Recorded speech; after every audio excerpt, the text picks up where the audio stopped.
Hello guys welcome to my mini blog. आज मु मोना मिसिकी जाऊँ मामू घर को बहुत दिन है जाई नथिले से मकरड़ा भाविचे से कटेवा कहीकि जेहेतु बिजु नाला से मु मोना बस रे पलि आसिल चित्रड़ा को।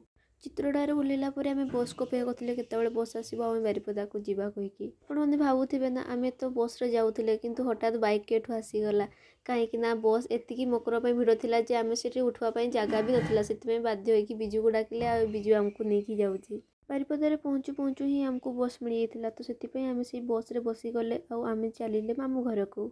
जेहेतु आम मामू घर घाटी पारिक जावाई हुए तो घाटीर दृश्य किसी एमती थिला जेटा कि आमको बहुत ही देखा मस्त लगुला। बहुत समय पर आम जोशीपुर पहुँची जाइए। जोशीपुर बजार रास्ताटा एमती कहीं केवे भी गोटे ठीक पारनी से जिते कले भी जिते ठीक कले भी से जमती को सेमती कहीं रोचे। फाइनाली आम छकरे ओह्लैई गले आए चली चलिकी आम जाऊँ मामू दुकान को। मामू से आमको नहीं घर को। मामू को दुकान टे बसिकी आम ए जाऊे मामू घर को। आईटा हूँ स्पोर्ट्स पड़िया ये हूँ मकर बड़े स्पोर्ट्स वे जोटा कि आम 21 तारिख ये हबार अच्छी।